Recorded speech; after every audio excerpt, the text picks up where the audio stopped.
As soon as he releases his grip, they can't control the descent and the ropes slip right off. And I think this may have been on purpose, but it doesn't have to be this way. We're going to use some 1/4-inch Paramax. Okay, first thing we're going to do is take our rope and make sure it goes underneath our furniture. There we go. Make sure that's nice and centered. And we just want to make sure our short side is longer than our furniture is tall. Okay. Now what we're going to do is bring this up. All right, this is convenient because I have a little handle here that I can hold it up. But I'm going to spin this around. Normally I'd walk around it, but for the camera's sake, we'll just spin it around. So I'm going around with my rope, going around with my rope. Okay, when I get to this side, I'm going to leave it midway, and this is where I'm going to take my other rope, and I'm going to pull it. Okay. Now this rope is going to go around. I'm going to continue going around with my short end. The long end is going to go over the top. Okay. Now let's keep going around. Okay. Now we have our handle here. I'm going to take my short end, go underneath. Oops. There we go. And then pull that up. Over here. Okay. We don't want to just tie it together because we don't want it to slip off. So what we're going to do is go around our standing end. Just throw that back. And I'm going to tie in a slip knot. What I'll do here is I'll just go around and I'm going to tie a figure 8. Okay. I'll show you a close-up. So there's my figure 8. Now I can tie this up, and I'm going to adjust everything so that this thing is centered up top, and I still have my crosses centered on my dresser here. All right, we're getting ready to hoist this down the stairs. What I just noticed is that as I move this around, these drawers want to come out. And so we're going to tie this around one more time. Here's how we look in the front. We got the double tie there, and then if we go around to the back, you can see we have a double tie as well. We'll take our standing end and we'll turn in a loop as if we're turning on a 1987 Toyota Corolla. We'll twist it this way. There we go. And we just want to clip that right in. Okay. So here we have, let's keep that down below. Here we have our rope. All we're going to do is take this end and go right through the gate one more time. Okay. And that's it. So as I lower this down, I have 2 points where I can break on the rope.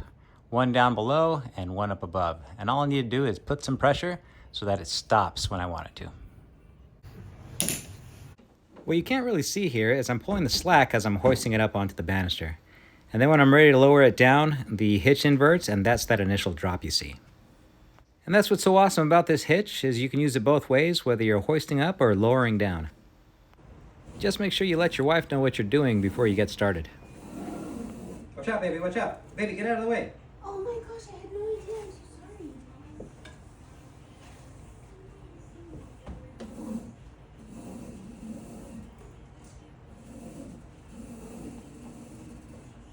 Now that you can see you can lower it down in a controlled fashion, this is how you can lift it back up. You just push and pull, and the hitch helps you keep it in place as you're moving it up.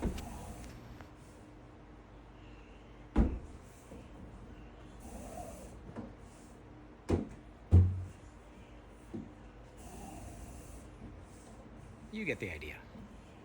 Here's a close-up of the hitch inverting.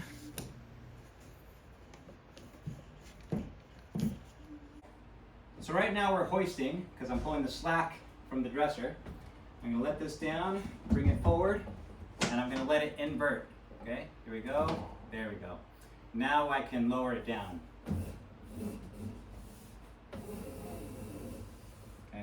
If I want to flip it back, it is difficult to flip this while it's under tension, so you'll either have to lower it all the way down and then let it flip, or find a way to just relieve the tension on the hitch. Here I'm just going to lift it, and if you can see I can flip it as I pull up and down. There we go. Now we're just going to go right back the other way. Make sure that stays tight.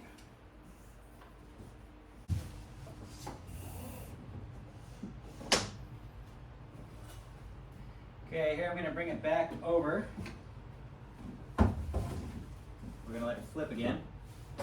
There we go.